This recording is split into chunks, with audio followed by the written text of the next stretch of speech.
The shops were jammed with people panic buying presents, all the joyful chaos that only December can deliver. But all of that general holiday madness would come to a dead stop, because on a cold Saturday morning, just weeks before Christmas, a woman's body was found. And then another, and then another, and then two more. God! So in the space of just a few days, 5 women's bodies would be discovered abandoned in rural areas outside of town. There was a serial killer targeting sex workers. So this is a tactic is seen amongst many serial killers where they deliberately target these women that they believe people won't care about. Yeah, because suddenly this story isn't about strangers anymore. It's about someone's sister, someone's daughter or granddaughter, someone who was once full of potential. They were bright and pretty and innocent, and they grew up in a world of drugs and evil. And then they fell.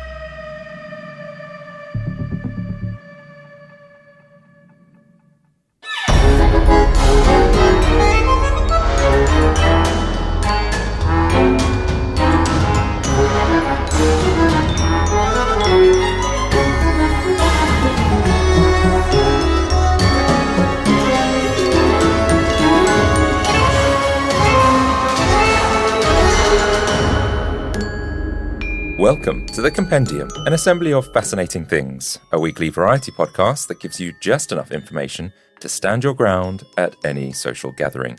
Each week, we explore a story from the darker corners of true crime, the hidden gems of history, or the jaw-dropping deeds of extraordinary people. I'm Adam Cox, your ringmaster for this episode. And I'm Kyle Risi, the interim Fog Machine Governance and Visibility Ethics lead for this week. And what exactly does that mean? Isn't it obvious? No. It's a big gap in the market for this. Basically, I own the Fog roadmap. I am responsible for stakeholder alignment between the mood settings of the fog that gets emitted throughout the circus, but also I'm responsible for any respiratory events, because last year we lost 5 guests and a chinchilla because someone accidentally loaded the fog machine with a bottle of drain cleaner. And, you can't have that happen again. No, but I'm pretty sure there's like fog on, fog off. Fog off. Yeah. Fog off, emit the drain cleaner, kill a bunch of guests. True, but there's also settings because there's lights in there and it kind of creates an ambiance of like horror or like, this is a jolly segment of the circus. Do you know what I mean? So that's important. It's about ambiance. It's about vibes. As soon as there's cuts, Kyle, you're gone. God, it's a recession. Who's up first? So guys, if you are new to the show and you want to support us, then the absolute best way to support our show and enjoy exclusive perks is to join our Patreon. Signing up is free and you get next week's episode 7 days early. That's right. And for as little as $5 a month, you can become a fellow freak of the show, which will unlock our entire back catalogue, including our classic episodes like the Isabella Gardner Museum heist inside the largest art theft in history. Do you remember that one? That was like a 4th episode we ever did. That was good. But also, Horace Fenn, the story of the $1 million treasure hunt. Yeah, that seems like ages ago. But yeah, but let's be honest, the real reason to sign up is that certified freaks and big top tier members get our exclusive Compendium keychain. Oh, Adam, it's bold. It's beautiful. It's tacky. It's cold. It's cold, especially when it's dangling near your crotch. Yes, a proper crotch dangler. It'd be great in the summer. In the winter, not so much. And lastly, guys, please follow us on your favorite podcasting app and just leave us a little cheeky review. Your support really helps others find the show and it keeps these amazing stories coming. But all right, enough of the housekeeping. Enough! Because Kyle, today on the Compendium, we are diving into an assembly of a Ford Mondeo, the red light district, and a quiet town's worst nightmare. So we're talking about me on our little trip to Amsterdam last year. Yeah, to be fair, that could fit. But I would never be caught dead in a Ford Mondeo. To be fair, I have no idea what this means, but it sounds bad. Oh, well, I'll tell you. Okay. Do you remember back in 2006, a small British town became the centre of a nightmare, and what started as a festive December turned into one of the darkest months in modern UK crime? Our story today is set in Ipswich, Suffolk, not too far where I grew up from. Now, Ipswich is a historic port town, and in December 2006, Christmas had fully taken hold. High streets glowed with twinkling lights. The shops were jammed with people panic buying presents. Officers stacked their fridges with Prosecco and cheese. All the joyful chaos that only December can deliver. But all of that, the buzz, the bustle, the general holiday madness would come to a dead stop. Because on a cold Saturday morning, just weeks before Christmas, a woman's body was found.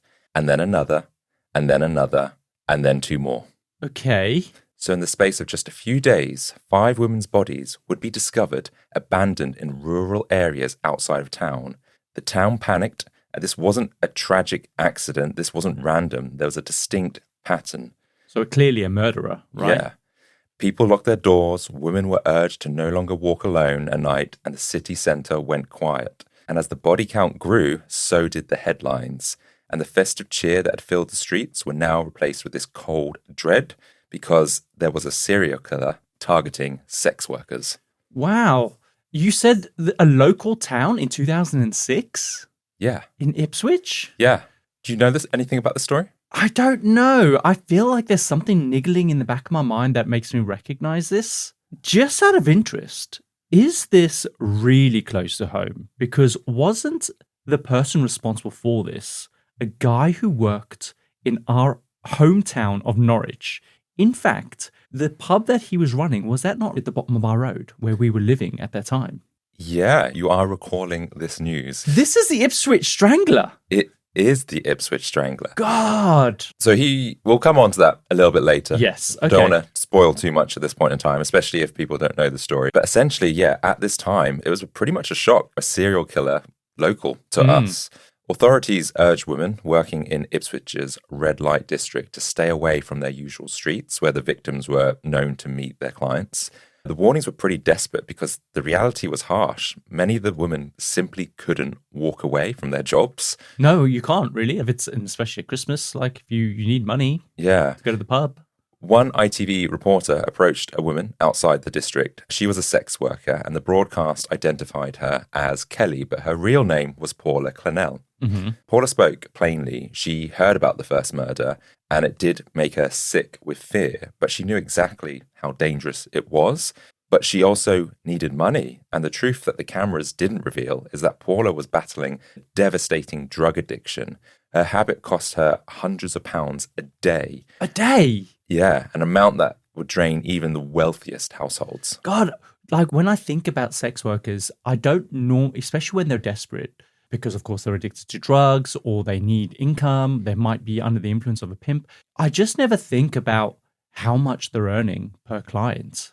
And when you say hundreds of pounds just to feed the drug addiction, like how much are they getting in a day if she's able to fund her drug addiction and then also live and pay rent? I think this is the thing. They probably can't afford everything. Sure. Right? So they've got to choose what they're going to fund. And if you're addicted to drugs, that's the priority, right? Yeah, exactly. So she's stuck between this catch-22 situation where she knows that she has to go out, like she's fearful of going out because there's a killer on the loose, but then also knowing, hey, I've got bills to pay and I've got a pretty nasty drug addiction. Yeah, the choice is bleak. Does she go out and work the streets, or does she starve her addiction and face even worse consequences? Probably that would be the healthier thing to do. Probably, but do you know what? That's probably not the right time to go cold You've got to be in the turkey. mindset to be able to want to give up the drugs, you know? Exactly.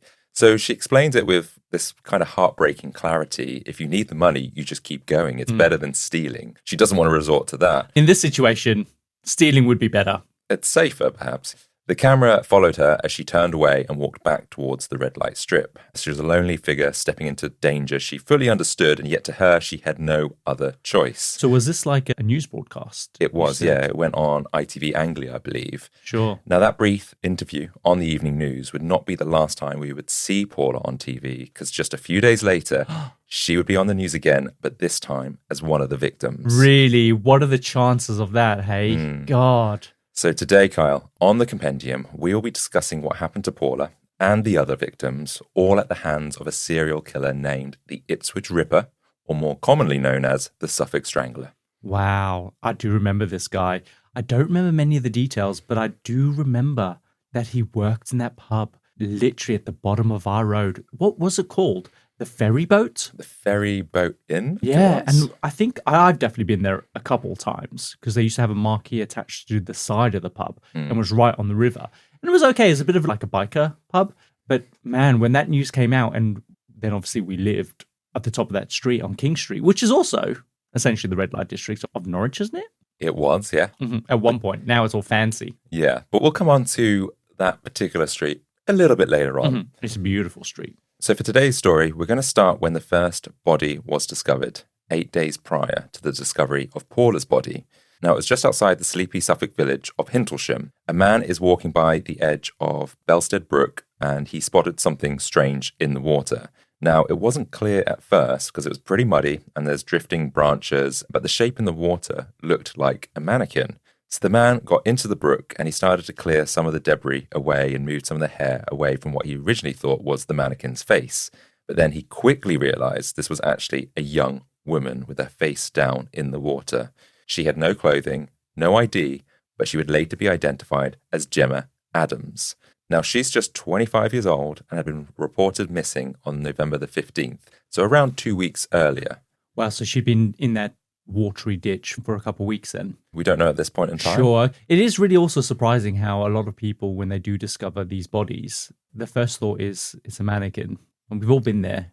Yeah, you've talked about it before where you found a mannequin in a river. Yeah, and in the Hillside Strangler as well, the little boy who found the two bodies in the rubbish tip, he initially thought that they were mannequins. I guess that's what you would hope it is, right? If you see something that looks like a human shape. Because it's just so alien, right? No one ever expects to find a human body. But then how often do you actually find a mannequin?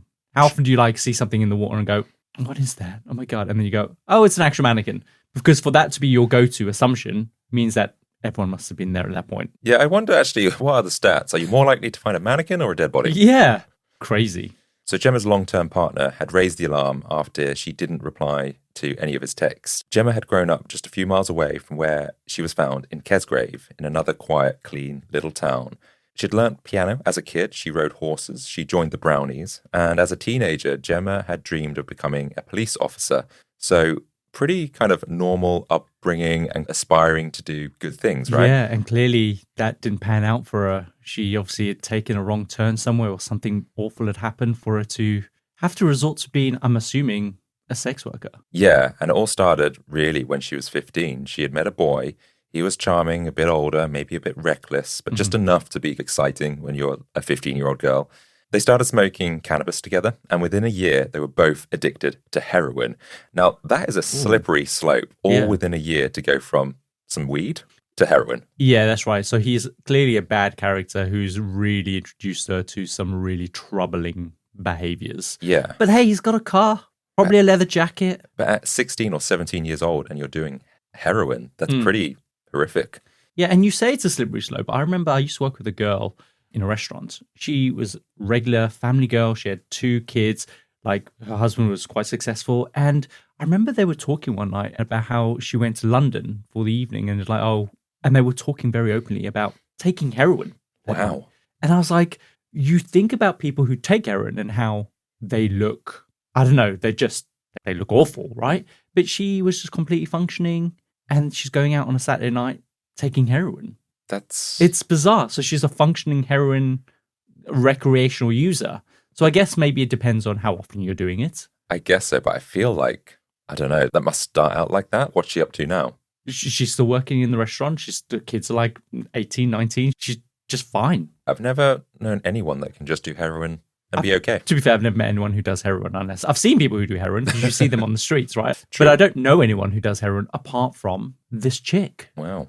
So poor Gemma, she has fallen down the slippery slope and now she's 16, addicted to drugs, gone from cannabis to heroin. Yeah. Damn. She moved out of her parents' house and in with her boyfriend. She had tried to pull herself out of this life a few times, and she did get help and started to work at an insurance firm, but it didn't really stick. The addiction was stronger, and eventually she lost her job. She would vanish during lunch breaks, she called in sick too often, and with the bills piling up, and with both her and her boyfriend still using, she made a choice. She began selling sex to support them. It started behind closed doors at massage parlours, but later moved out onto the streets, specifically to Ipswich's red light district, where she was last seen alive on CCTV around midnight in mid-November. By the time she was found, the brook had flooded and receded water, meaning her body may have drifted for miles before coming to rest where it did. I see. The autopsy found no signs of sexual assault, and while the pathologists believed she'd been suffocated, they couldn't rule out drowning either. It was inconclusive. Gemma's parents knew she'd been struggling with drugs and they did try to help, but what they didn't know was how far she had gone just to survive, and it devastated them. And whilst Gemma was the first to be found, she wasn't the first to actually have gone missing. Instead, that was 19-year-old Tanya Nicol. She had vanished on October the 30th, 2006, so 2 weeks earlier than Gemma. Tanya's life hadn't been easy either. She grew up in Ipswich, but after clashing with her mum, she left home at 16 and moved into a local hostel. And from there, things started to spiral. She began using heroin and cocaine, and to fund it, she started working the streets. Some say she tried to get out of this kind of rut that she was in, and she briefly had a job at a massage parlour, but the drugs followed her in. And when staff suspected she was using on the job, they let her go. And at home, her mother didn't know the full truth. She believed Tanya was working part-time as a bartender or maybe a hairdresser. She had no idea that her daughter was working the red light district. So there seems to be like a theme between Gemma and Tanya, is that their parents don't know what they've fallen into, essentially. Yeah, and spoiler alert, this isn't just exclusive to them. This is a common thread amongst all the victims. Wow, okay.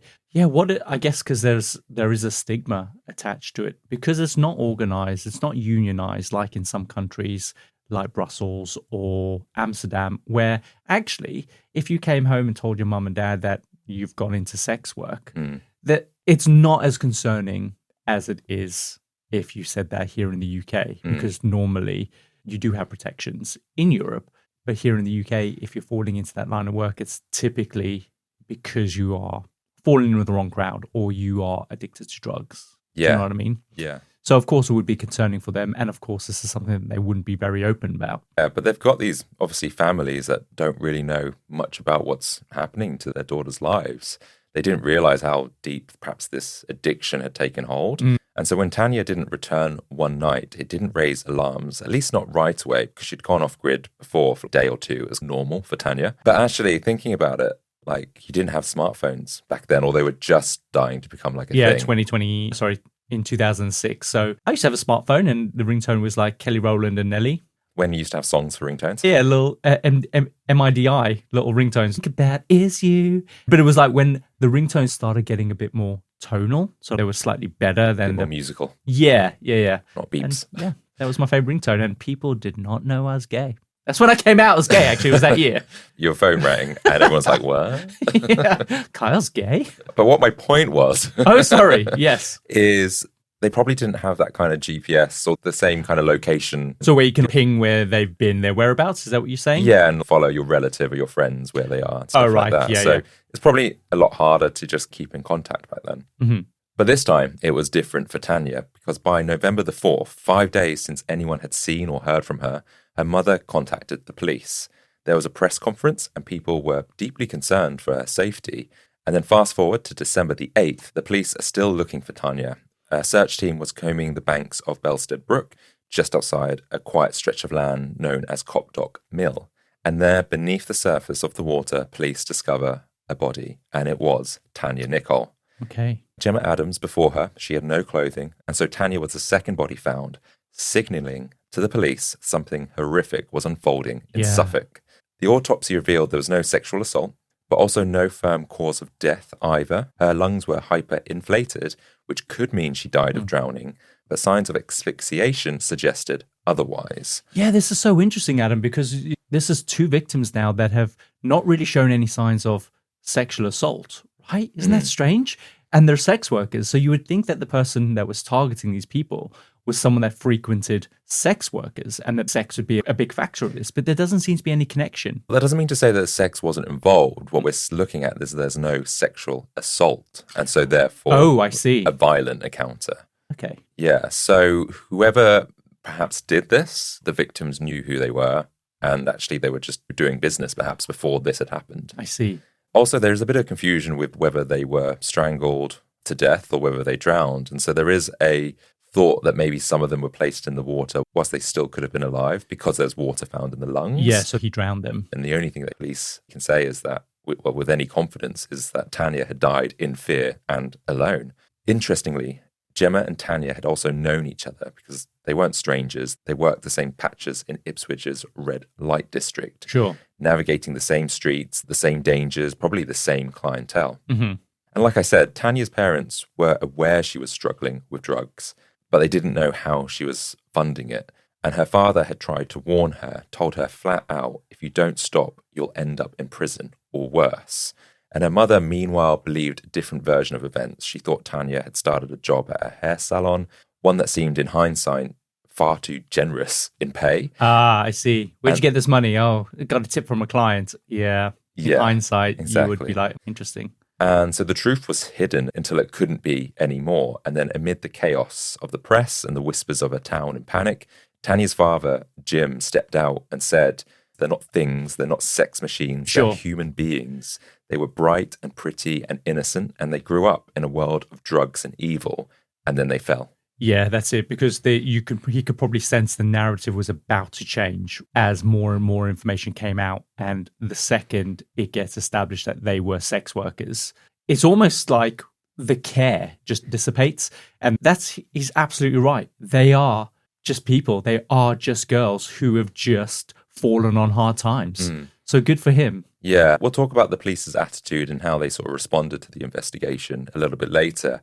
But I think there's almost like this feeling, not necessarily from the police, but just maybe this conception or misconception that, okay, they're sex workers. They had it coming. Yeah, exactly. Yeah. And that's the point, really, because suddenly this story isn't about strangers anymore. It's about someone's child, someone's sister, someone's granddaughter, someone who was once full of potential.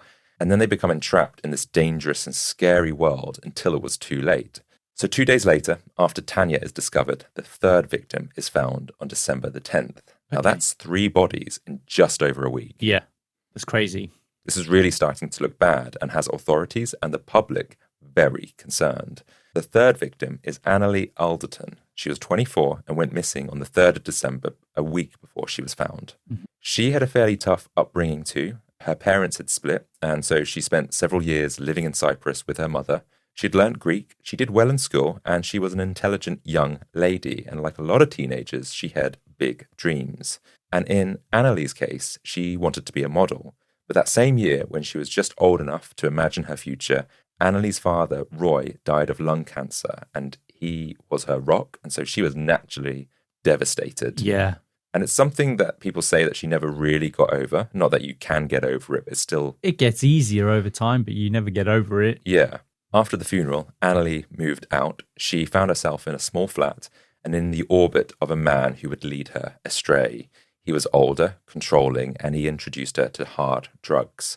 So again, a very similar, or actually the same pattern to the other victims. Some guy comes in and influences them. Yeah, and I'm assuming that because of all of that, these girls all end up in the same place, and that is in that red light district. Yeah. And it's because, of course, the cards that they've been dealt, the trauma that they've gone through, the hardship, lack of money, desperation, whatever it is.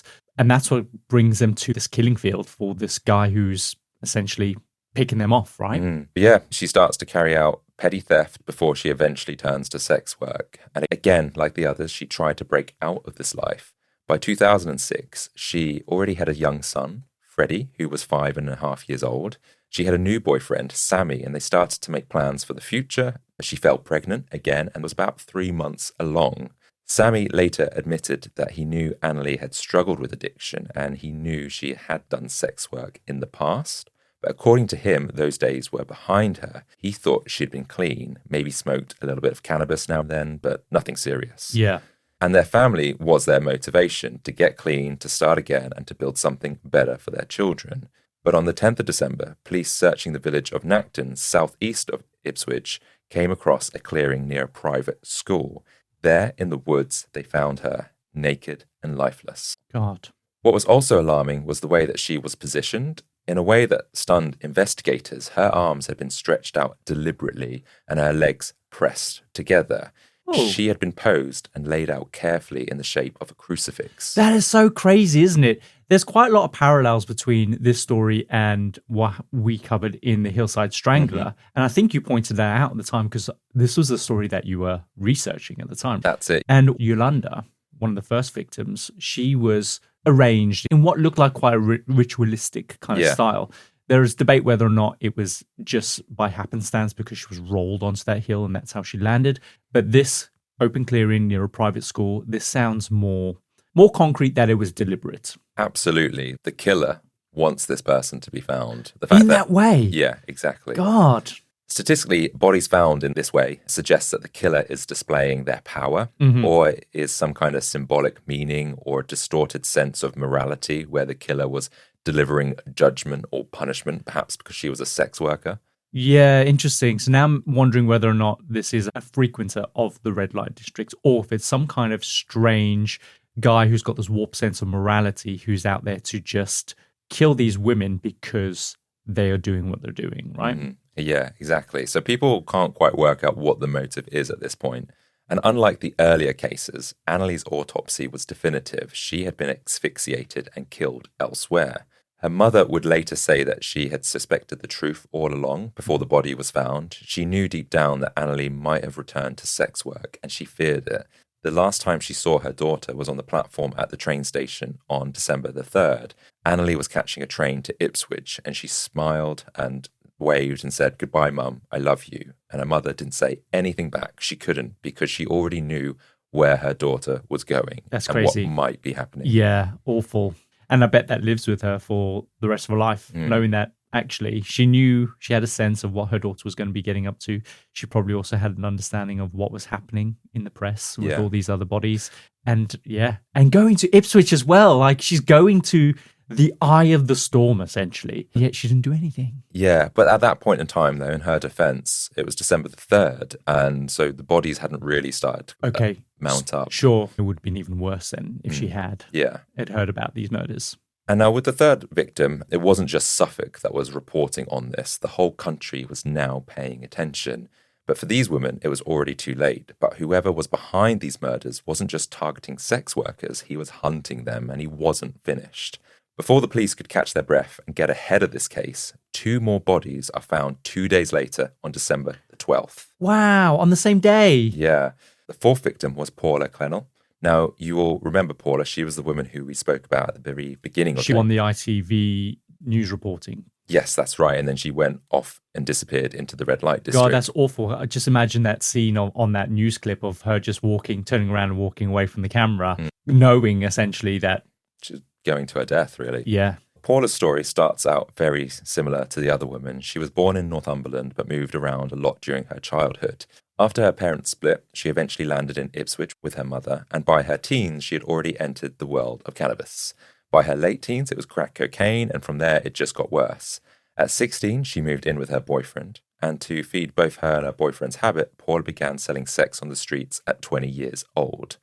By the time she was 24, Paula had already lost custody of her 3 children, and she was still on the streets, and during that cold December in 2006, just weeks before her death, she wrote a letter to her mother, dreading this Christmas. She said, instead of it being a happy day of joy and togetherness, it's only a dark, lonely, and depressing day for her. Awful. And it wasn't meant for the public, but it gave a rare glimpse into what her world really looked like. Her friends described her as a clever, witty, fiercely streetwise woman, but they also said something else. Paula had long believed she wouldn't make it to 25, not because of violence or how she ultimately died, but because of her addiction. She thought the drugs would be the end of her. And on December the 12th, her body was found by a passerby, discarded in a patch of scrubland near the old Felixstowe Road on the outskirts of Leamington. The autopsy confirmed she'd been strangled to death. She was heavily intoxicated with opiates at the time, and there was no sign of sexual assault. And this cause of death helps police piece together clues about who could be doing this. Okay, so we have a clue here, a pattern or a clue that's emerged in this final kill. Yeah, so what we said before is that there's no signs of sexual assault. No bruises or marks to suggest that she had to fight back. Yes. And because Paula was intoxicated, then perhaps it was much easier to prey on her because, I don't know, the killer might have been with her when she started to take drugs. And then obviously that's when he strangled her and killed her. And do we know if the other girls were on drugs or had drugs in their system at the time that they were murdered? Because then that might be the way that he's able to make sure that there's no signs of assault. Do you know what I mean? Because he's got them intoxicated up with heroin or whatever it might be, making it easier for him to then strangle them. I think that is common, at least with some of them. I don't know if it's all of them. Okay. And so what had already been a horrifying day for Suffolk police was about to take an even darker turn. Paula had been found on a patch of wasteland, and something about the scene didn't sit right with investigators. The position of the body and the setting, it looked rushed, like the killer had been interrupted and forced to flee before finishing whatever he intended to do. So what the police wanted to do straight away was seal off the area and brought in helicopters to scan the area from above. But what the crew saw from the sky wasn't just a better view of the crime scene, it was actually another body. Just a few hundred yards from where Paula had been found, hidden in low growth near the same stretch of road, they spotted the fifth victim, and that was 29-year-old Annette Nichols. Wow. So she had been also reported missing, and just like Annalie Alderton before her, she was the third victim. Mm-hmm. Annette had been posed deliberately in the same crucifix shape as Annalie. I see. And like with the other four victims, there's no signs of sexual assault, but her breathing, investigators had noted, had been restricted. They couldn't confirm an exact cause of death straight away, but asphyxiation in one form or another was likely. Mm-hmm. And it's believed Annette had been lying in the same spot, hidden just off the road for several days, and no one knew. Yeah, wow, okay. To those who knew her, Annette Nichols, known to her friends as Nettie, wasn't someone you'd expect to end up in a story like this. She had a reputation for being very careful. She recently completed a 4-year course at Suffolk College and was a newly qualified beautician. A single mum, she was raising her young son. Her home was spotless. She worked hard. She kept to herself, but something shifted in her. Friends would say that the change came fast, almost overnight. She had moved into a new housing estate, and supposedly that was for more space with her and her child. And it was there people believed that she met someone new, someone who introduced her to heroin. Yeah, the influence. Exactly. And so from there, her priorities had changed, her finances, her future, and she started relying on her mother to help with her son more, and eventually she turned to sex work to afford her habit. The council home was repossessed, and then the life she had built was gone. Mm-hmm. Her family, heartbreakingly, had no idea. And when the news broke about the murdered sex workers in Ipswich, they reported her missing. They were concerned, but unaware that what she was doing for money. Yeah, exactly. It's just so crazy that the profile of these victims and prostitutes, I'm not saying it ends with them being murdered, but with so many prostitutes, the stories are all the same. And we have a pretty good kind of social welfare set up here in the UK, but I'm wondering if they're able to use that information to identify women that are going down quite an awful path. Do you know what I mean? It feels like there are some telltale signs. So right? clearly, they're all the same. Yeah, and it really shocked me when I researched this, just how similar these lives were and how they changed. Yeah, these people that are influencing them, these are just other men that are also living on these estates that they're just getting caught up with. It's not the killer, is it? No, I guess they're going to be looked at as suspects. Sure, but it's not the guy that we're after. Yeah, it's 5 different men, remember, as well. So of course, it's probably a stupid question, Adam, for me to ask. And obviously, for these families, they're finding out about the death of a loved one, but then there's almost this double grief when they find out exactly what they've been up to. Yeah, there's a shame attached to it because there is a stigma there, and there shouldn't be. And that's why Tanya's dad got ahead in the press and was like, they are still people. Absolutely. Because there's that stigma. Yeah. So as the body count climbed in Ipswich, Suffolk police found themselves in the middle of an increasingly desperate race, not just to find a killer, but to stop more deaths before they happened. Assistant Chief Constable Jackie Cheer stood before the cameras and she said, "Your welfare is my priority. My message to you is simple. Stay off the streets, and if you're out alone at night, you're putting yourself in danger." Listen, detective, it's not as easy as you think it is. Exactly, and that was everyone's thought, or at least had understanding of what these women's background was. In theory, it made sense, but for the women this message was aimed at, staying indoors simply wasn't an option, because when you're trapped in addiction, when you've got no safety net, no stable income, and no one to fall back on, the streets aren't a risk, they're a necessity. Yeah. Plus, there's this feeling amongst sex workers by the news and the police that they were made to feel it was their fault, that they were the ones that put themselves in danger, that they were addicts, that they were sex workers. What did they expect? Not that this was a serial killer. That's who we should be focusing on. Yeah, exactly. Probably just men out there going, do you know what I mean? That we can't do anything about the killers out there, but we can do things about how you conduct your behavior. And that's just not the right way to do it. Sort out the country, make sure that there's welfare available for these women so they don't get into this position where they do need to go out and resort to prostitution. Yeah. It makes me so angry. There's a term in criminology called the less dead. I don't know if you've heard of that. The less dead. Tell me more. It describes how certain groups, sex workers being one of them, but homeless people, people with addictions, are often seen, consciously or not, as less worthy of protection.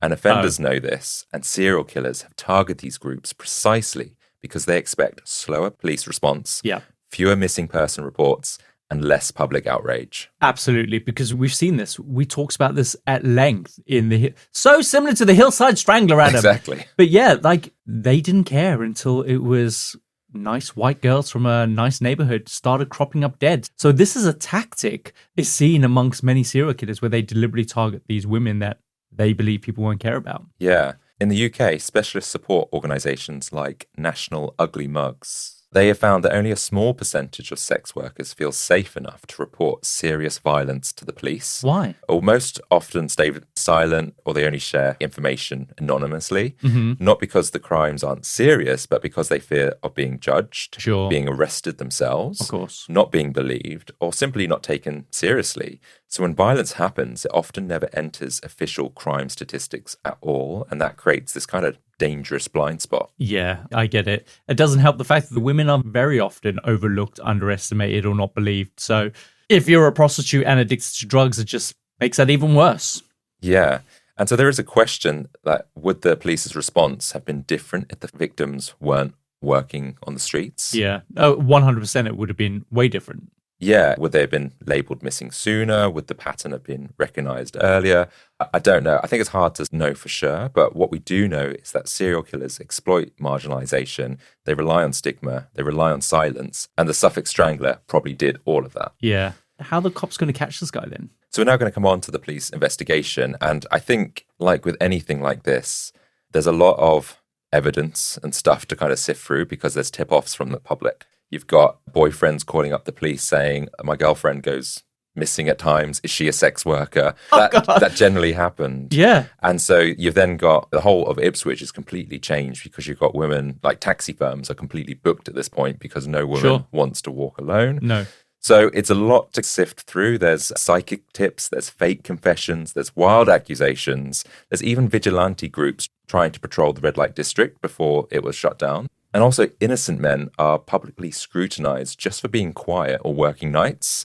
So it's not clear cut. So chick will be at home and she'll be like, have an argument. Take out the trash. No, you take out the trash. That's it. And she'll call the police and be like, my husband works nights. I think he might be the Suffolk Strangler. But yeah, all this kind of crap that they'll have to look through. Okay. And that always ends up slowing down. It can be really helpful, but at times, depending how big the story gets, it can quickly become very unhelpful to the police to have to sift through all the tips that they receive. Exactly, like, oh, my dodgy neighbour. But the thing is, I guess you almost want to get that off your chest. If you even have the tiniest of suspicion, you're like, at least if I put it out there, they can go find out if that's true or not. Yeah, but again, it depends on the quality of that lead, right?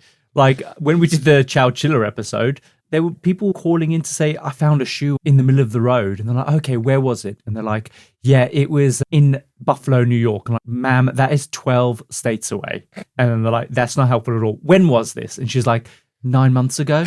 Like, bitch, how do you think this is connected? Yeah, exactly. So it's those types of things that can really slow it down. But you're right. I'd rather have a lot of useless information with some good stuff in there rather than nothing at all. Do you know what I mean? So I get it. Yeah, exactly. What the police do think at the moment, or I have a strong inclination, is this is the work of a single serial killer. There is that point where they do think multiple people might have been involved because I think where certain bodies were placed, they were like, oh, that had to be carried. There wasn't any drag marks. Maybe there was 2 people. Yes. But I think quite quickly they realised, no, it is just one person. They know that every victim has been strangled. There's no weapon involved, no gun, no knife. So the killer had used his hands. Each woman had been left completely naked, except occasionally for a piece of jewellery. None were sexually assaulted, as we said, and each body had been placed just far enough out of sight to avoid being found too quickly, but close enough to guarantee discovery eventually. Wow, so he wanted them to be discovered. But again, of course, Kyle, stupid. It's because he's arranged them in this weird ritualistic way. So of course he wants them to be found. Exactly. Otherwise you would just bury them in a ditch. Yeah.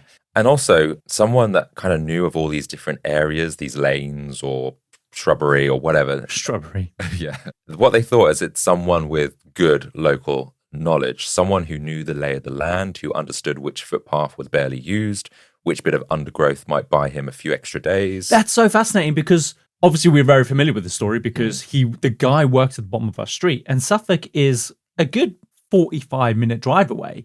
So is that true? Is he local to Ipswich and the Suffolk area? So, you're remembering a part of his story. We will come on to who he is, his timeline of things. Oh, I see. He's a drifter. Yeah, he moved around. He moved around. That. Go from Suffolk to Norfolk isn't really drifting, is it? No. It's literally a day trip. Yeah. There are also some inconsistencies, though, because the first two victims, Gemma Adams and Tanya Nicol, had been dumped in a flooded brook, and that was maybe to wash away DNA, possibly. And they were his first. Yeah, so that points to some kind of caution. But then the final three, they're left on dry land in open countryside, obviously laid out in certain positions. That speaks that there's something different, something had changed. So there is a question, are they two different people? Is there a copycat? But again, these are all the avenues that they look at. Did the killer become sloppy? Or is he evolving? Evolving. Is he getting more confident? Exactly. That's the other theory. Sounds like it's a confidence. And also, potentially, if it in a twisted way, if he is now arranging these women in this ritualistic kind of way, that may indicate a morality, a higher morality that he believes he has. But then it might indicate that he is getting more comfortable with his kill. So the operation that the police called this was Operation Sumac, an investigation so massive that officers had to be drafted in from across the UK just to keep up. Is that what Sumac stands for? Operation So Massive, Sumac. Because if you are from Suffolk or Norfolk, that's how you say so. You go Sumassive. Sumassive. You think that's what that means? No. Don't think so, but now I'm questioning it.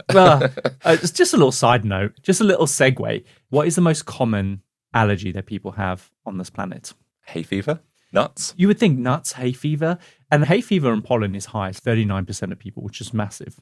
It's actually a sumac allergy. 85% of the people on this planet have an allergy to the enzymes inside sumac, which also includes, and this will not be a surprise to you, because they're part of the same family as poison ivy. Oh. And other types of things that can cause the skin to blister. And so even if your dog runs through a sumac bush or poison ivy and you then touch the dog, it's enough to cause an allergy. But 85% of people on this planet have an allergy to poison ivy, which includes sumac. I'm guessing it's not serious, though. It's just a light allergy? Well, it causes the skin to blister, doesn't it? So it's like a stinging nettle kind of thing. But yeah, I found that fascinating. So little segue into sumac, which we have in the cupboard. We eat sumac. That's what I was thinking. I don't think I'm allergic. No, but so if it's the dried red bit on the top, you're probably not allergic to that. It's the leaves of it. Oh, okay. I see. Anyway, this is Operation Sumac, or Sumassive. Sumassive. So at its peak, over 650 police officers were on the case. There were 176 locations searched, 1,500 doors knocked on, give or take, and 11,000 hours of CCTV were reviewed. Wow, that is a lot. That's a big operation, especially for little Norfolk and Suffolk. Officers are drafted in from across the UK to help on this case. So they're not just checking these CCTV cameras. They interviewed over 400 men on the local sex offender register. They even installed surveillance tech in public bins, hoping the killer might toss something away. It became the biggest murder investigation in Suffolk's history. What surveillance kit or tech are they putting in bins? Well, just next time you throw something in a bin, check if there's a camera. Do you want to be putting it in that bin? Is that what you mean by that? They're putting cameras in bins? Because that's a lot to have to go through. Basically, bins are being watched. Monitored. Okay, sure. And that finally felt like the justice machine turning with the weight it should have had all along. Yes. But just as the investigation hit its highest gear, something strange happened. A man walks into a police station and basically hands himself in. No dramatic chase, there's no DNA twist, no last-minute sting operation. He just walks in and confesses to it all. It's not the guy. It's someone who just wants to be seen as notorious. We'll find out after the break. The secret is out. With millions of younger-looking customers across the country, Plexiderm is one of the most highly sought-after products on the market. It visibly shrinks under eye bags and smooths out crow's feet in minutes, and the effects last up to 10 hours. Influencers love it, Magazines feature it, and people just can't get enough of it. As a matter of fact, Elle Magazine gave it an Editor's Choice Award as Best Instant Wrinkle Filler for 2025. In as little as 10 minutes, Plexiderm reduces the appearance of fine lines, wrinkles, and those dreaded under-eye bags. So yes, you can look years younger in minutes, and the effects last for hours. No surgery, no gimmicks, just results. The best news, you can try Plexiderm for only $14.95. Plus, get free shipping. Don't wait. Order Plexiderm today. Visit plexiderm.com/special. That's plexiderm.com/special. Paid for by Sheer Science. From Geico Subconscious News, I'm Tammy Racing Thoughts, broadcasting from your brain. Tonight's top worry: if something happens to your apartment and you need to, stay in a hotel and pay for it. That would be crazy, right? Art Palpitations has more. That would be crazy, Tammy, but you got surprisingly affordable renter's insurance through Geico, so it could be covered, giving you peace of mind. Aw, I love a story that ends well. Next up, love stories. Are they all they're cracked up to be? It feels good to worry less. It feels good to Geico. So we're back, and a guy has just walked into the police station to confess everything. Mm-hmm. But you're not buying it. I don't think it's him, though. I think it might be someone who's like, yeah, I could jump on this bandwagon and become notorious. Let's find out. His name is Tom Stevens. He's 37, and he collects the trolleys in a Tesco in a small village outside Ipswich. Okay, it's definitely not him. Yeah, he's a bit of an oddball. Yeah. He once served as a special constable, but since the breakdown of his marriage 3 years earlier, Tom had drifted. He'd become lonely and disconnected and a regular in Ipswich's red light district. When he heard about the murders, something didn't sit right with him, and he told the police he'd been with all 5 women. Do you think that he thinks that he's killed them all but he's blanked out? And he's like, I've been with all of them, for sure, but I also may have killed them, and then I blanked out. You're pretty spot on. Shut up, Adam. So he had driven... That's what I said! He had driven them around, or a few of them around, when they needed to score drugs. He was especially close to Tanya and Annette. He sometimes described himself as a bit of a boyfriend figure to them. Yeah, I mean, he's definitely been friend-zoned. He's not the boyfriend figure to them. They all have their own boyfriends, thank you. Now, he wasn't confessing as such, but he was deeply afraid that somehow he might have done it, maybe during a blackout. It appears he was suffering with a mental health disorder or significant psychological distress. And maybe while disassociating, or in his words, maybe he was capable of something like this, but he just couldn't remember. Wow, so what do the police say? The police arrest him. Of course they did, because... He's just confessed, basically. Yeah, he has no alibi, his strange behavior, and a direct connection to all 5 victims. He fits the profile, to be honest. His house is searched, and his name isn't necessarily released straight away, but he ends up telling the news outlets anyway, anyone that would listen to him, that he thinks he's the killer. Yeah, that makes you think that he probably knows that he didn't do it. So I think he might have said that he thinks it blacked out, but I don't think he really believes that. Well, he loses his job at Tesco. Obviously. And after 96 hours of questioning, the police let him go. Because in actual fact, there's no evidence to pin it on him. This is a bit of a red herring. And so whilst Tom Stevens was being interrogated, though, another man is quietly arrested. Okay, but before that, very important question. Does Tom get his job back in Tesco? Don't know. Okay. I don't know what he's up to now. Okay, so fine. Let's forget Tom. It's not him. Another guy's quietly arrested. Another guy's quietly Who is arrested. This one, it didn't come from any confession or anything like that. It had come from surveillance. Those 11,000 hours of CCTV footage were scanned, were logged frame by frame. And finally, there it was, this clue. Tanya Nicole, one of the early victims, was seen getting into a car. And that was a blue Ford Mondeo. Okay, blue Ford Mondeo. Find that Mondeo. Now, it's a very generic and average car, so nothing suspicious on its own, until the exact same car turns up on other CCTV footage, parked or creeping around, lurking near every single one of the dump sites. And on the night, the bodies were believed to have been moved as well. So the car belonged to a man called Steve Wright. Yes, Steve Wright. That's his name. He was a 48-year-old former barman. He lived right in the heart of the red light district in Ipswich, and with a partner who had no idea what was happening. A lady partner. A lady partner. And Wright's DNA was already in the system from a minor offence a few years earlier. Oh, what was it? We'll get to that. But first, investigators tested a fluorescent jacket found near one of the crime scenes. Okay. And the results came fast that the DNA that was in the system matched Steve Wright. And it was also found on 3 of the victims. Oh, interesting. Quite quickly, they're able to connect this all up. I used to have a fluorescent shirt and I loved it. And it had all these triangles on it. And we would go like to Pam's house on a Friday night or whatever. It was like one of those teeny bopper nights that the police, believe it or not, would host for like young kids to get them off the streets and be like at times. So they would like book out the whole of a big club in Norwich. And like I had this fluorescent neon shirt that I just loved. And I was walking down through my neighborhood and a bunch of these older boys from my school were like, "Oh, I love your shirt." Yeah, thanks. And he was like, "I want it." And I was like, "What?" And he was like, "Take your shirt off. I'll give you this bullet." And he pulled out a bullet and he was like, "I'll trade you the shirt for this bullet." And I was like, if I take this shirt off, I have no shirt. But I do get a bullet. And I was like, no. And then he grabbed me by the scruff of the front here and crunched up my shirt, pulled me forward and was like, "Take off your shirt." And I shat myself. And then slowly, you could imagine me crying at this point, like ugly crying. Anyway, I started unbuttoning my shirt and then he just started laughing. He was like, "Nah, man, I wouldn't do that to you." What? And I was like, what just happened? That is weird. What just happened? And I see him all the time. Moving on. Okay, so Steve Wright, we've got some DNA on Steve from a neon jacket. Yes. He's in the system. Are you going to tell me what he was in the system for? I will. I'll get to it. I promise. You're not going to tell me now? No, I'm not going to tell you now. Okay. We've got to go through the timeline, Kyle. The timeline. You got to respect the timeline. Yeah, Wright's DNA is found on 3 of the bodies, the final 3, because the first 2 were placed in water. So Yeah, obviously, sure. Washed away, man. Yeah, but the last 3, that's how they could pin it on him. Now, Wright's defense could have argued, look, he was a client, that's why the DNA is there.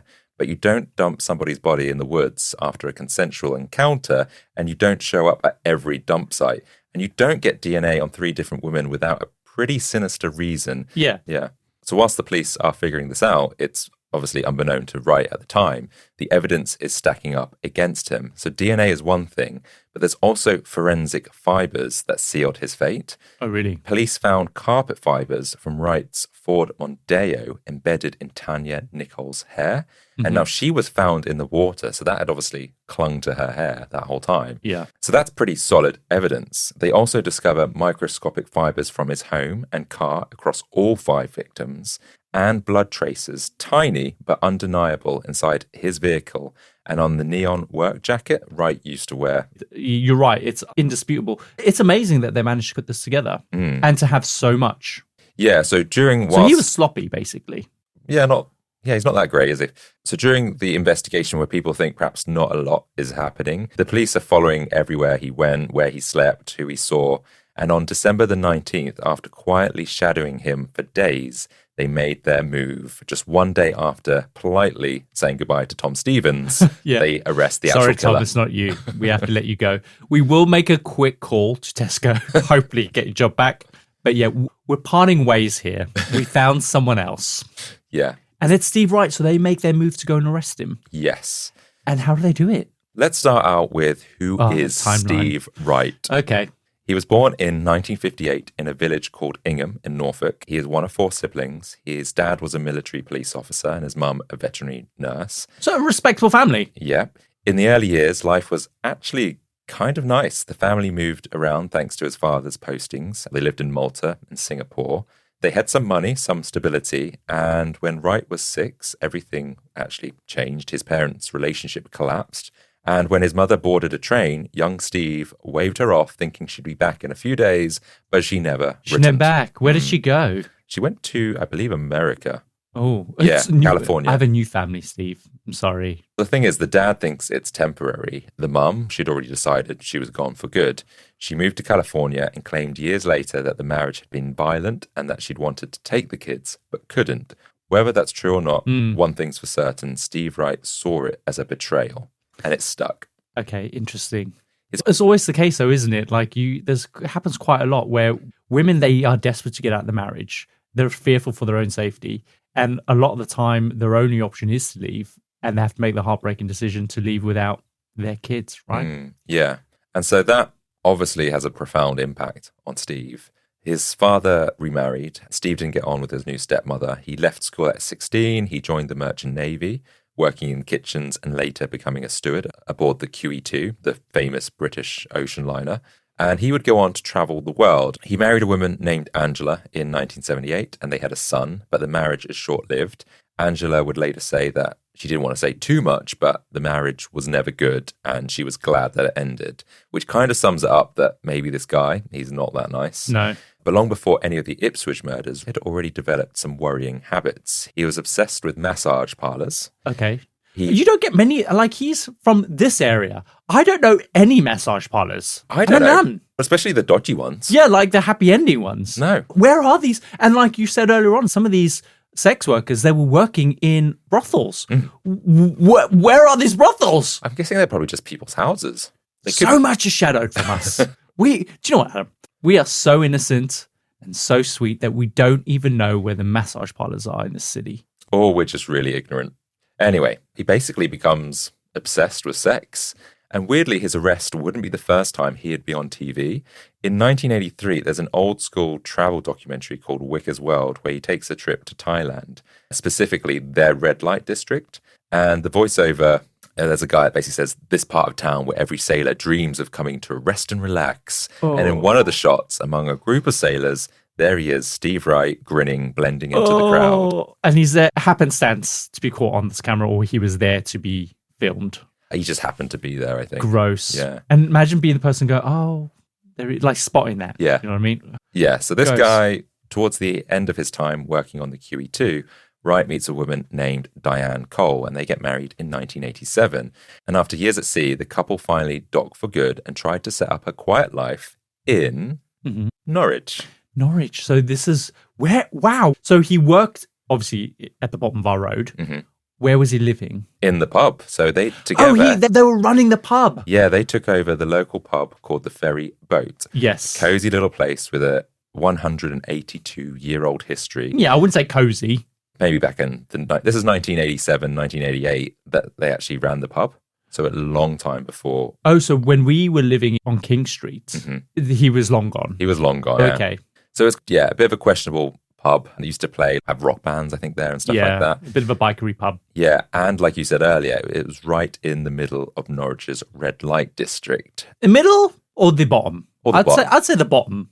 Yeah. Because then you get to the bridge and then there's the Odeon. Yeah. And you know that you've made your way out of the red light district. Exactly. But I would love to have known what the red light district of King Street was like back at this time, because it's beautiful now, right? They've very much cleaned it up and the houses are very expensive. Hence why we lived there. I remember because they pedestrianised it, but at one point you could just drive all the way through. Going to Norwich as a kid, that's one of the routes home we would go down. That's right, Street. yeah. My dad, I think he was getting my brother from Norwich train station, so it's not far from Norwich train station. I don't know if it was there or whether it was close to the station, but a policeman knocked on his window and said, "What are you doing?" Thinking that he was cruising. There's so many crazy stories.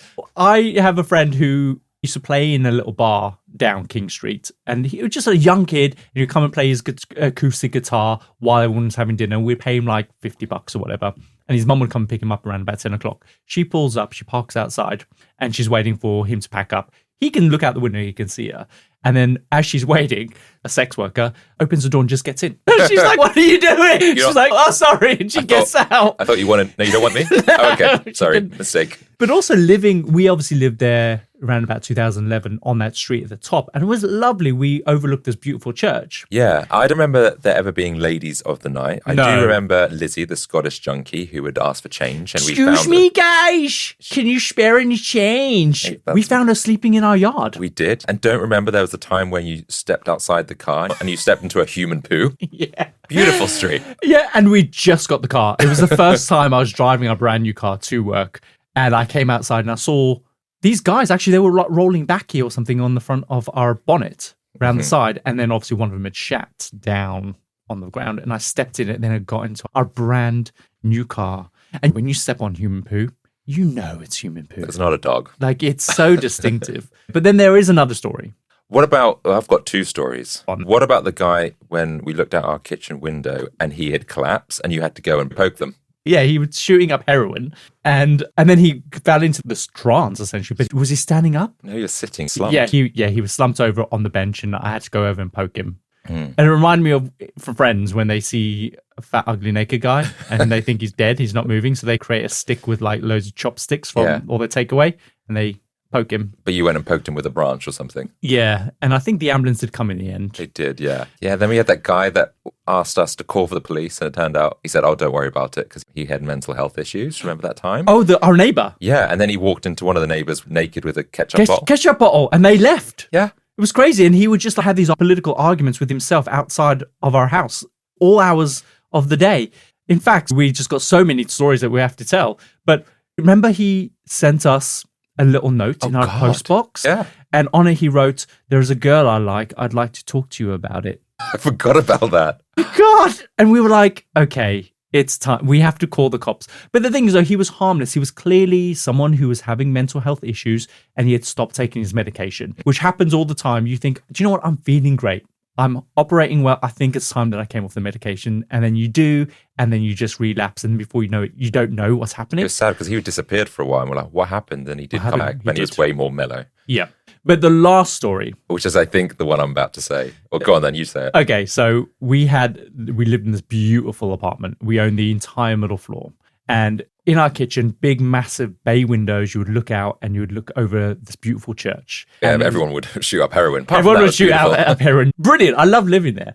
And we saw this lovely couple, Saturday afternoon, sitting on each other's lap. And I was like, oh, young love, hey? Young love. Picnic. Having a little picnic. And then the next thing, she sits in his lap and like they're cuddling and kissing. And then the next thing, you just see her kind of bouncing. Gyrating. Just gyrating, bouncing up and down.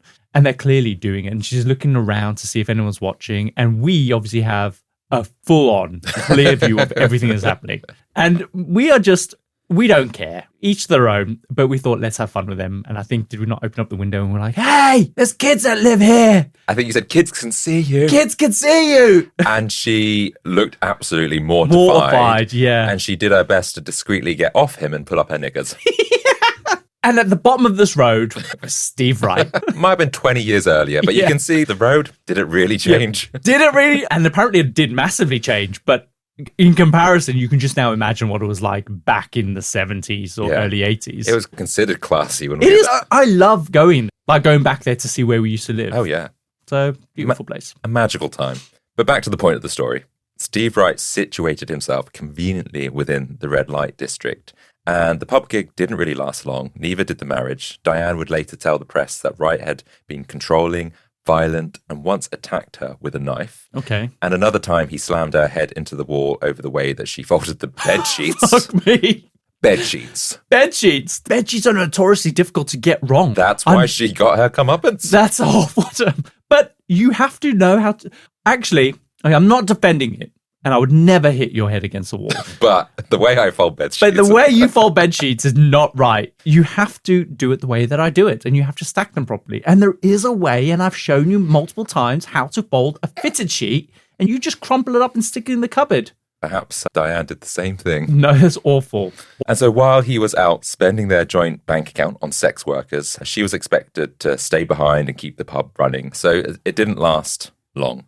By the time Diane was out of the picture, Wright had moved on again. This time he was in South London. He became a landlord of another pub, the White Horse in Chislehurst. Same story, different setting. He meets a young barmaid named Sarah.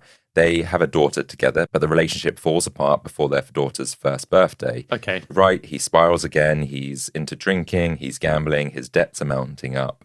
Eventually, he gets kicked out of the pub too.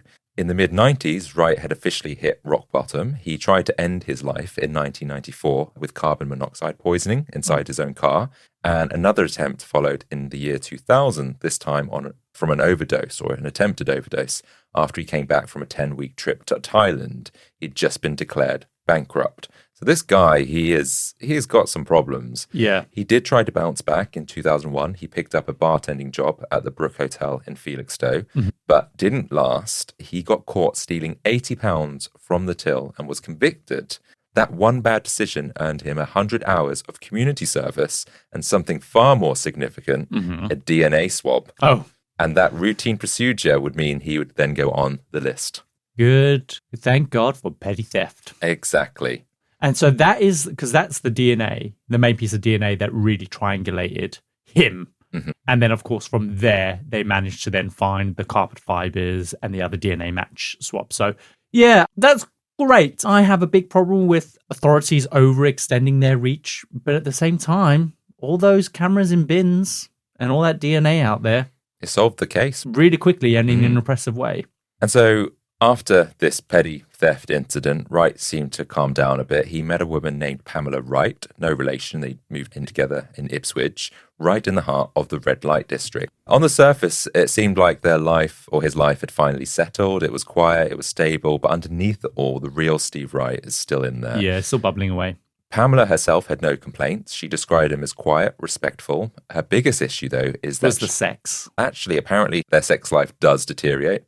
And one reporter... That's what I said. I'm so good at this. And so is that one of the reasons he would often go out? But he's got this history of sex anyway. A sex addiction anyway. But his girlfriend at the time, Pamela, said her biggest issue with Wright was that she'd become a bit of a golf widow. Apparently, What's Wright... that? A golf widow? Yeah, Wright enjoyed his time at the golf club where he spent most of his time. Oh, she's lost her husband to the golf course. Yeah. So very clever. He's described as a quiet, withdrawn, socially awkward, a guy who kept to himself. He washed his car obsessively. He went to the bookies. He had a pint alone. He's the most boring man in the world. That's what his golf buddies would call him. Really? Which is a hell of a title, considering golf itself is pretty dull. And you've got people that like golf but calling you boring. But in comparison to us, we're the cool golf kids. Steve? No. So actually, it does sound like from your description that his life has majorly taken a turn, right? He's boring now. But again, bubbling underneath, he's probably up to no good. He's finding a release elsewhere. Yeah. And this is where things just sort of get more contradictory in terms of this guy who hasn't got his life together, obsessed with sex, and then this really quiet, boring man. If you talk to some of the sex workers of Ipswich before the murders, they described Wright not as a threat. They referred to him as the Mondeo man. He was a regular, someone familiar, a guy who paid in cash, wasn't aggressive. Some would even say they felt safe around him. Really? Yeah. That makes it even more haunting. A sex worker known as Kira later came forward. She described a final encounter, though, with Wright, which felt very different. She said that something had changed. He pinned me down, and he never used to do that. And it scared her because it wasn't like him. He became nasty. So in hindsight, something happened or whatever. So the mask had slipped. He had changed, particularly in the way that he treated these women. Yeah. And it's believed Wright took a bit of a break from visiting sex workers when he first moved in with his partner, Pamela, but he would soon resume that. He claimed that he made this decision as their sex life had apparently become non-existent. So he'd go out in his blue Ford Mondeo. And in fact, get this, on December the 1st, 2006, so just one day before the first body was found, Steve Wright was actually stopped by the police. They clocked him driving slowly through the red light district at 2 a.m. Suspicious, but not illegal. And he told them... It is illegal. He could be driving through it. Oh, right, but he's not looking to solicit. Yeah. And he told them, and this must be like the oldest line in the book, that he just couldn't sleep. And so he went out for a nice, relaxing drive at 2 a.m., like one does in the red light district. Yeah. What if he lives in the area? True. Then we'd be like, we're just taking a little drive in the red light district. Yeah, I live just there. Yeah. Let me tell you some stories. And that's probably how he got away with it. But since driving around with sleepy eyes isn't technically a crime, they had to let him go. And they couldn't have known that just a few hours later, the man that they just stopped was about to dump a body in the river. Right. And 19 days later, Wright's luck finally ran out. So it didn't really take a huge amount of time to track him down and get him. On December the 19th, police arrest him on suspicion of all 5 murders. And from there, he completely clams up. During interviews, he gives classic no comments or, he doesn't really respond to the questions. He pleads not guilty when formally charged in court on December the 22nd. The press immediately dub him as the Suffolk Strangler, and he's front page news every day on every newspaper. Even the authorities had to step in, and they called out the British press to maybe dial it back a bit, because in the interests of not destroying the whole fair trial. Yeah, because it can be so damaging, right? But at the same time, like, they've got such damning evidence. Really? A fair trial? Do you really want to make allowances for that? It is almost, in my opinion, and I probably shouldn't be saying this, but just let them run with it and let them take him to the cleaners, because he should be held accountable not just in the courts, but also in society as well. That's heinous crimes. So the trial of Steve Wright began on January the 16th, 2008 at Ipswich Crown Court. So 2 years later. Yeah. It took over 6 weeks of grim testimonies from families, forensic experts, and police. Steve's father was understandably stunned. His first reaction when the news broke was, no way, Steve's a killer. He's soft, he's daft, he wouldn't know how to kill 5 people and then scatter them around Suffolk. But that didn't last, because over time, his father admitted the more he thought about it, the odd behaviours, his failed relationships, the disappearances, perhaps his relationship with his mum and how he treated women in the past. I see. It started to make sense. Sure, yeah. But also, he was like, there's no way Steve did this. There's no way that he would know how to kill 5 people and dump their body. I guess you'd learn on the job. It's very much a learn-on-the-job thing. Like you said, this case feels like a slam dunk with all the CCTV footage, DNA, the forensic fibers, etc. All objective evidence. Yeah, but Wright's defense team did their best to present all of this as a series of unlucky coincidences. Bullshit. What, DNA and carbon fibers? That's not an unlucky coincidence, idiots. They say that he had been with the victims, but only as a paying client. Okay. Of course, his DNA and fibers were there. So, yes, I can see that, but come on. That is a lot of what stacked up against him. But his car was spotted on the night that they were murdered in those areas. So I get it. I get how their DNA could be in their cars, because that's sometimes your only place that you can go to earn the monies. But to be spotted on the night in the vicinity, I'm sorry, I don't buy that. And his past behaviour, it stacks up against him. Yeah. And so when Wright finally took the stand, his responses were just pretty uninspired. He would say, it would appear so. If you say so, yes. So he's not admitting guilt for any of this. And is this a jury trial? Yeah. So that's not ever going to look great in front of a jury for you to be so dismissive and have that kind of attitude. Yeah. No. And when asked about Tanya Nicol, the victim seen climbing into the Ford Mondeo, he admitted it might have been his car, but he said he changed his mind and dropped her off because she had acne. So a real gentleman. Yeah, gross. So despite some of the circumstantial nature of the evidence, the jury didn't really take long, though. 8 hours, in fact. That's all it took for them to come back with That's quite long, unanimous in verdict. my opinion. I guess they have to make it look like they are doing some work, stretch out their full day of Guys, if we come back with a verdict soon, we don't get lunch. And they're serving salmon. I came here for the salmon. Yeah. He's found guilty on all 5 accounts. There's no emotion from Wright, nothing. He just stares straight ahead and didn't say a word. On February the 22nd, 2008, the judge hands down a whole life sentence, so no possibility of parole. And he sums up perfectly. Drugs and prostitution meant the victims were at risk. Yes. Neither drugs nor prostitution killed them. You did. Wow. Yes. What a wonderful thing to say from the judge. Say that again. Say it again, Adam. Drugs and prostitution meant the victims were at risk. Yes. But neither drugs nor prostitution killed them. You did. And do you know what? That's a brilliant thing to say, but also, like, we as a society need to learn that as well. Like, when these women turn up dead and we sit there and we go, do you know what? They had it coming. Because we see that all the time. No, it's this motherfucker who's killed them, not the drugs or the prostitution. Exactly. God. Exactly. So some families are relieved. Others felt justice hadn't really truly been served. They felt like the death penalty was the only way that they could get justice. But we don't have that in the UK.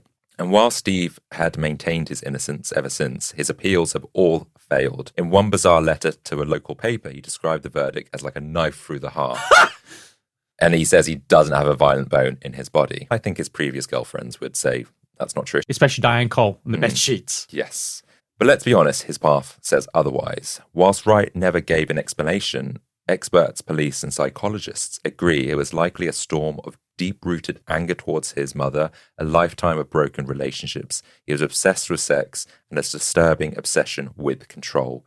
He didn't just kill, he hunted. He picked victims who are vulnerable, invisible to most of society, and he used them to exert dominance and power. And one thing I think people can't shake off is the fact that Steve Wright started killing quite late for a serial killer, at 48, which is unusual. Is it? Is that really true? Most serial offenders begin much earlier, often around 35. So I think we've passed it, thankfully. We're safe. Yeah. So the fact that he starts at 48 and the typical age is 35 suggests a possibility. Did his crime stretch back further than that? Oh, and do we know? He's been linked to numerous murders, which ultimately, despite some similar patterns or some proximity to these deaths. But remember, his early murders were very different to his later 3 murders. That's true. But yeah, a number of names have been, or I guess cold cases have been reopened and looked at, and was it him? But eventually, there's a lot that it just doesn't add up. As much as he could have been, he could have been in the vicinity, this, that, and the other. They can't pin it on him. And he's in jail right now anyway. So the only thing that solves if you go in hunting, you're searching for a needle in a haystack, and all it is doing is providing, which is important. I'm not dismissing that, but provides closure to the victims of these unsolved cases. But True. Is there any value in doing it when there's other cases that need to be looked at? It's tricky. Well, there is the murder of Victoria Hall. On June the 3rd, 2024, Wright is formally charged with the 1999 murder of 17-year-old Victoria Hall, a schoolgirl who disappeared walking home from a nightclub in Felixstowe in Suffolk. Her body was found 5 days later in a ditch, but no one has ever been formally charged until now. So his murders go back all the way to 1999, 7 years prior. Yeah, this all followed a cold case review launched in 2019 after police received new information, and they charged Wright not just with Victoria's murder, but with an attempted kidnapping in a separate incident as well. Mm-hmm. So his trial for this is going to begin in February 2026. What? Yeah, which is around about the time this episode goes out. Oh, you sneaky little bastard. So as of now, he hasn't entered a plea for a plea deal or anything like that. So he could be found guilty of this murder. Why would they enter him into a plea deal? He's in life prison anyway. There's no motivation to catch him for this because he's already in prison for this. So I don't think there would be a plea deal. Could he somehow get better treatment, a better prison or something if he admits? Maybe that's an option if he did plead guilty. Yeah. But yeah, this is the only case at the moment that people are confident that it's him. Okay, but there are others, right? There are other cases, yeah. Take Jeanette Kempton, for example.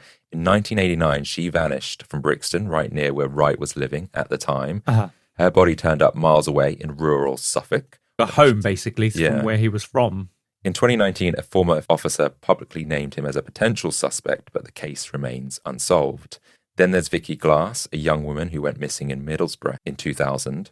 Her body was found in the brook of the North York Moors, and Wright hasn't been charged, but he hasn't been ruled out of this. Sure, okay. There's another woman, Amanda Duncan, who vanished in Ipswich in 1993. She was last seen talking to a man in a car on Portman Road, which is where Wright was known to pick up sex workers at the time. Again, he's linked to her disappearance. So not been proven, but it is possible that he's involved in some of these cases. Wow, okay. And the court case that's happening in February, that is just investigating the Hall lady. Victoria Hall, yeah. Okay, interesting.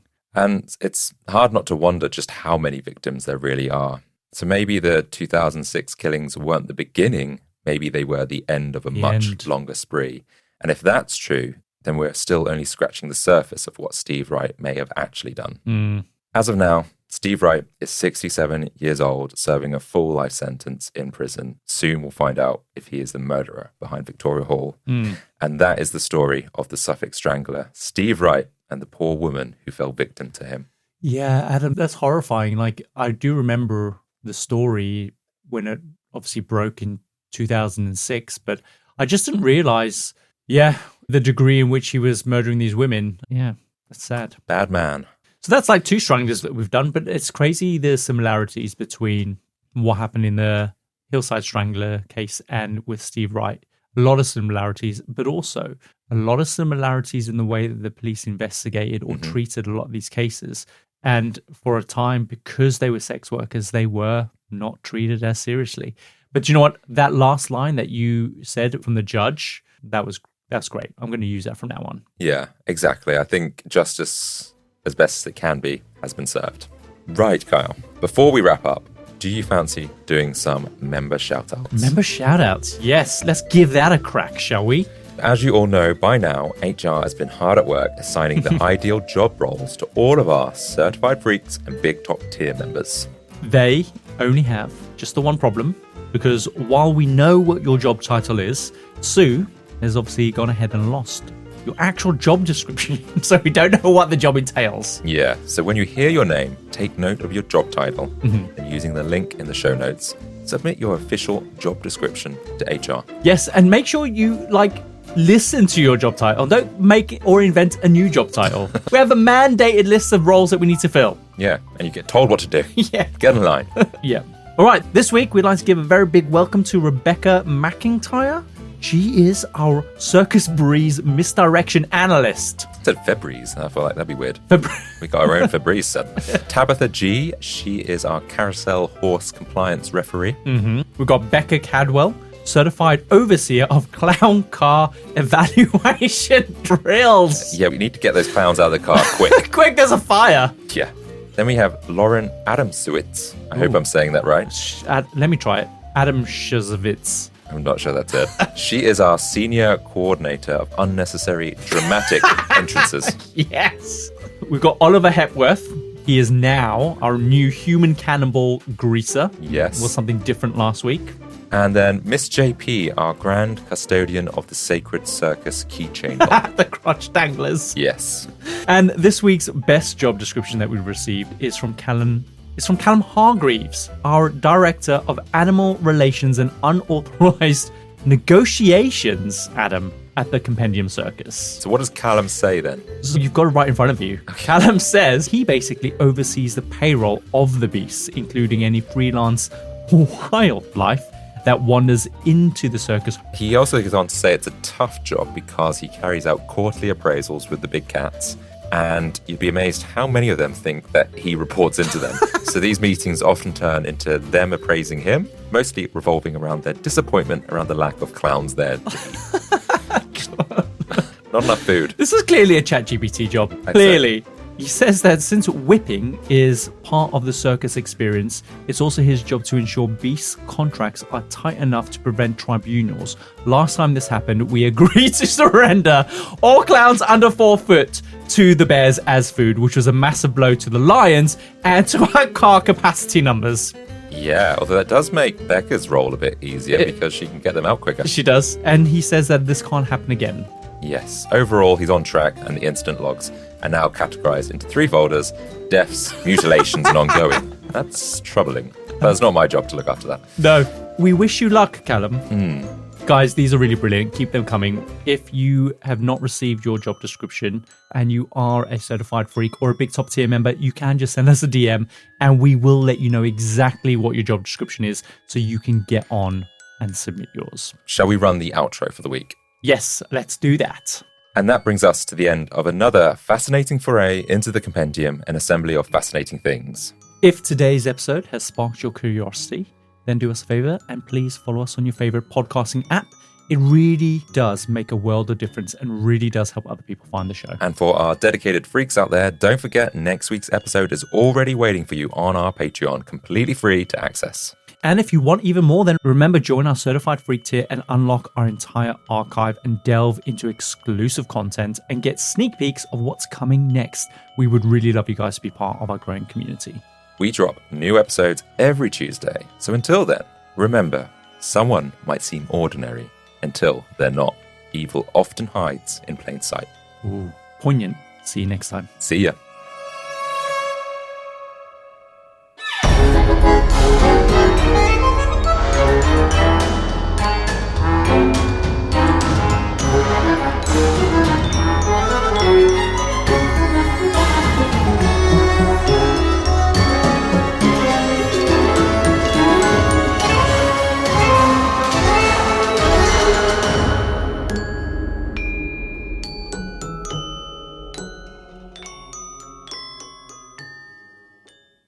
From Geico Subconscious News, I'm Tammy Racing Thoughts. Tonight, you just left for work and had a non-specific feeling that something was happening to your place and it wasn't good. Dan? Exactly, Tammy. It could be smoke damage, theft, or just too much caffeine, but you can't stop thinking about it. But with renter's insurance through Geico, your stuff is covered, so you don't have to worry. And that's great, because the weekend is coming up and it's chock full of social obligations that are ready to fill that void. Oh boy, will they, Dad? It feels good to worry less. It feels good to Geico. If you like the show, please take a moment to rate, review, and subscribe. It really does help the show to grow. Thank you for listening.